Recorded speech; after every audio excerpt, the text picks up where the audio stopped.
In Berlin, young hacker Benjamin is sitting in an interrogation room after having walked into a hotel room full of bodies.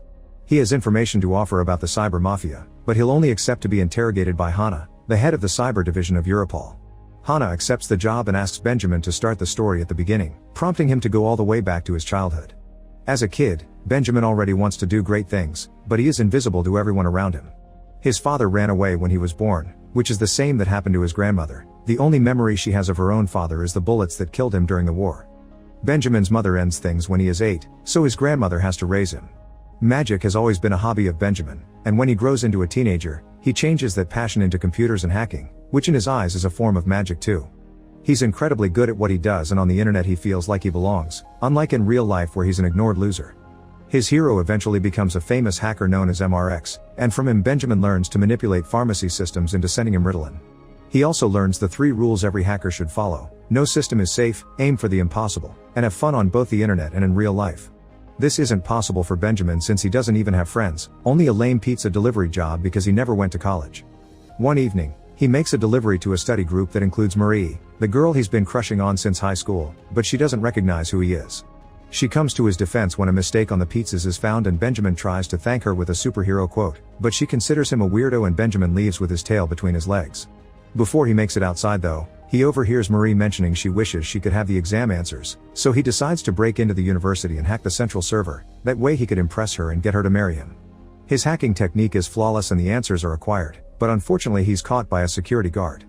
Since he has no criminal record, his only punishment is community service, and while cleaning the streets Benjamin gets to meet Max, a very charismatic man that is impressed by his hacking story and invites him to a party later.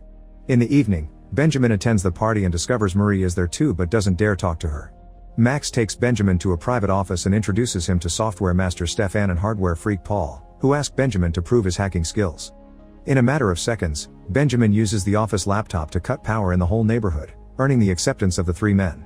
This also gets the attention of the police, so Benjamin brings the power back before running away with his new friends because this isn't Max's house. They just sneaked into an open party. On their way out, they bump into Marie, who recognizes Benjamin as the delivery guy and gets dragged into running with them by Max. Once they're far enough, Marie finally realizes Benjamin is the loser from high school and quickly goes away after admitting it's been an interesting evening. When Max returns home, he finds the door open and his grandmother gone. Luckily he finds her wandering the streets before she gets hurt, but this is a sign that her Alzheimer's has advanced enough for her to need a nursing home. A few days later, Max finds Benjamin again and reminds him of MRX's rules, meaning Benjamin needs to start enjoying life. Max considers himself a social hacker because people are the most vulnerable part of any system and is just a matter of deceiving them. To prove it, he picks a donut shop ticket and an empty box from a trash can and uses them to convince the clerk that his order came empty. Afterward, they meet with Paul and Stefan at a parking lot and they steal a van that they take to a hall where an important political conference is being held. Using fake IDs they made themselves, they sneak inside and Benjamin approaches the main laptop by using Max's advice on social hacking, pretending to be part of the organization team. Once the computer has been hacked, they run back to hide in the van and change the conference presentation for a humorous video of Hitler. Many of the conference attendants notice the van outside and come after it, but the group gets to drive away without getting hurt, although the poor van does end up destroyed. Back in the present, Hanna is starting to wonder why he should believe everything Benjamin says, so he impresses her by mentioning lots of details about her private life that he's acquired through hacking before continuing with his story. After that successful prank, the group chooses Benjamin's house as their base of operations since he's living alone now. Their prank is going viral on the internet and while Paul doesn't like the attention, Max loves it and wants to become as famous as MRX. Since Max likes to use a clown mask to post the videos online, Benjamin offers the name Clay for the group, which stands for Clowns Laughing at You. From then on, Clay begins working on all kinds of hacking pranks, which go from changing the graphics on the financial news or the lights on the building of a big pharma company, always displaying rebellious messages. They don't take anything seriously and stay awake until late, thanks to Ritalin, and all this hard work soon makes Clay famous both on the internet and the news in real life. One afternoon, while they're at the grocery store, the group bumps into Marie again, but Benjamin only manages to say hi to her. This frustrates Max, who quickly takes over the conversation and shows Benjamin how to talk to girls. Max's mood is unpredictable, he can go from charming to furious in seconds, especially when he gets frustrated every time MRX doesn't acknowledge their success. It's around this time that the German government collaborates with Hanna, who comes over to work with Agent Martin and his team. There's been a few important attacks on government systems lately that she thinks were made by FR-13NDS, a dangerous Russian cyber mafia group that she's been chasing for 3 years. Meanwhile, the boys hack their way into a radio contest and win a Porsche that they ride through the city as a symbol of their power. They also use it to pick up some girls that they take to Benjamin's home for a night of alcohol and dancing. However, Benjamin can't stop thinking of Marie and decides to look for her in the Porsche. He finds her at a party and impresses her with the car, so after chatting a bit about her exams, Benjamin decides to be more like Max and kisses her. This isn't what Marie wanted and makes her leave, but when Benjamin tries to follow her, one of Marie's friends hits him and warns him to stay away from her. The next morning, the group is surprised to find a message from MRX making fun of them because in the documents Hannah presented to her colleagues, Clay was mentioned as harmless and nothing to worry about. This enrages Max, who is obsessed with trying to impress MRX and be accepted in the big leagues, so Benjamin comes up with an idea. They should hack the main building of BND, the German Central Intelligence. This is their hardest target yet, but they start simply by following the truck that picked up the BND's trash, and once everything is in the dumpster, they dive in for anything useful. They end up finding a birthday card with a name on it, and with that name they find the email address of a BND worker. Through a process known as phishing, they send a fraudulent link pretending it's cute pictures, and when the employee clicks on it she grants them instant access to her computer.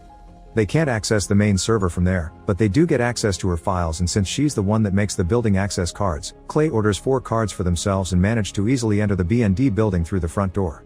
Paul takes care of the main power and security alarms, Stefan deletes the security camera recordings, and Benjamin is in charge of doing the actual hacking, although he stays a little longer to do something extra.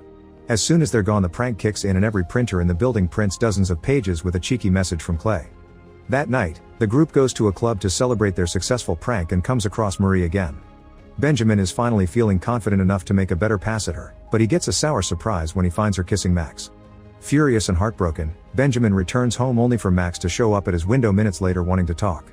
Too angry and betrayed to talk, Benjamin tells Max to go away and insults him, so Max snaps back by reminding him he's nothing without them before leaving. The idea of being nothing bothers Benjamin because he doesn't want to be a loser again, thus he reveals he stole classified data from the BND servers and gifts it to MRX to prove his skills. The next day, after Hannah visits the BND building for clues about the latest prank, she receives awful news: the agent that had been infiltrating FR13NDS has been killed. Between this death, the prank, and the stolen information, Hannah's position is hanging by a thread. Meanwhile, Max, Paul, and Stefan show up at Benjamin's place, and a fight begins when Benjamin calls Max a manipulator.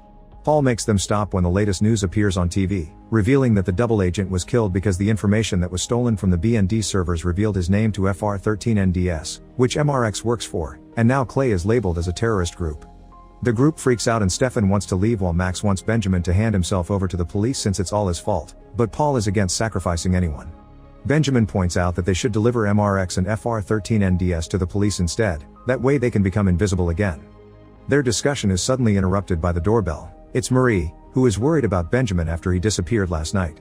She thinks he's acting weird right now too, and he takes that as an insult and proof she'll always see him as a freak, so he sends her away after accusing her of having come over only for Max and wishing he had never met her. Clay agrees they should find MRX, but since they've become so paranoid they decide to use a public network at the local library, which allows Hannah's team to track their location. Faster than expected, Benjamin is granted access to MRX's private channel, where MRX welcomes him officially into the darknet and gives him a file with the next job. Benjamin downloads the file just in time before Hannah arrives with a bunch of officers, managing to avoid them by hiding under the table. Failing to capture Clay again after having them so close gets Hannah suspended. The job MRX wants Clay to do is to send malware dressed as real information, also known as Trojan, to the Europol system, and they accept to do it because they have a plan. They're going to hide a second Trojan inside the first one to make it reveal MRX's identity when he accesses the system after the mission is completed. While destroying their hard drives to get rid of all evidence, Max apologizes to Benjamin for everything and admits he doesn't even know anything about computers. Afterward, Clay travels to The Hague to study Europol's headquarters, but none of their usual tricks work. The trash is dumped in a secured building, nobody falls for their phishing attempts, and all entrances are locked including the sewers, where Max gets his hand hurt by a nail. The group is ready to give up, but when they're about to leave, Benjamin notices a person leaving the building and dropping their access card, which he steals. It's pretty risky to pull social hacking on a guard working for the government, so Benjamin waits for his friends to fall asleep in the hotel to try it, accepting this as his responsibility. By pretending to be the owner of the access card, Benjamin convinces the guard to give him 2 minutes inside to find a wallet he lost and manages to plant a box designed by Paul that grants him access to the BND network. The next morning, Benjamin meets with MRX in his private channel to pass him the hidden Trojan, but MRX already knew about this trick and activates the camera on Benjamin's computer, exposing his face to the entire darknet. Immediately a group of Russian mobsters finds him and chases him through the city. Benjamin only manages to save himself by hiding in the subway tunnels. Sadly his friends aren't as lucky, and when Benjamin returns to the hotel he finds them all dead.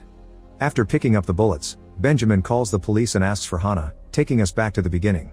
He wishes to be invisible again and not to fear for his life, so he's providing all this information in exchange for being accepted into the witness protection program.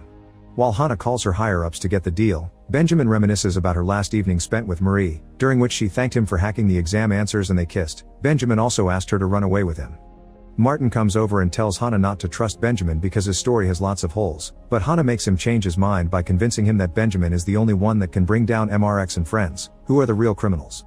Benjamin is given a computer to work his magic, logging into the darknet pretending to be MRX and confessing he's a snitch working with law enforcement. The real MRX gets so desperate to clear his name that he forces his way in with unsafe methods, allowing Benjamin to expose him as a 19-year-old American guy from New York that immediately gets arrested by the FBI. Delighted by this success, Hana informs Benjamin that he'll get his new identity in a few hours while noticing a wound on his hand that looks like a nail did it. Remembering Martin's observation about all the holes in Benjamin's story, Hana decides to investigate more, starting at Benjamin's house where she finds the empty box of Ritalin. Then she meets with Marie, who denies having seen Benjamin since he delivered the pizzas and calls him crazy. Lastly, Hana visits the doctor in charge of Benjamin's grandmother, who explains Benjamin grew up in unclear circumstances and his mother ended things for herself because she suffered from multiple personality disorder, which is inheritable in medicine like Ritalin can make the symptoms stronger. After lab tests confirm that the bullets Benjamin brought from the hotel are the war memories of his grandmother and no bodies have been found, Hana goes to see him again and explains she knows the truth. Max, Paul, and Stefan never existed, they're Benjamin's other personalities. All the hacking had been solo work, and the nail injury from the sewers has always been on his own hand. This unsettles Benjamin, who refuses to accept he's like his mom and begins wondering who he really is, but Hana interrupts him with bad news. People with mental disorders cannot be given witness protection. Overwhelmed by the fear of possibly getting killed by FR-13 NDS and the news of being mentally ill, Benjamin has a breakdown that makes Hana pity him and give him one last chance. On their way to court, Hana gives Benjamin access to a government computer and explains the witness protection program is a literal program he can hack, so he can set up his new identity after promising he'll never hack anything ever again. Benjamin is legally released and after bleaching his hair, he leaves the country on a Scanlines ferry, where he meets with Marie, Max, Paul, and Stefan. It turns out he isn't mentally ill and this whole deal has been part of a plan by Clay to socially hack Hana. After he escaped the Russian mobsters, Benjamin told his friends he was a danger to work with, but they refused to forsake him and decided they needed to trick Hana. With the help of Marie's knowledge of the law, they learned people with mental disorders cannot be given witness protection and set up the whole story to have holes on purpose. They also gave Benjamin's hand a wound to match Max's and retrieved the bullets from his grandmother's box as a final touch. Benjamin didn't write his name under witness protection, he actually deleted all his information from the system and did the same for his friends, so now they can start a new life while being truly invisible. Meanwhile, during Martin's press conference announcing their success, Hana realizes she's been tricked but still smiles to herself. She thinks Benjamin is right, the biggest fish have been caught and now she can have her position again.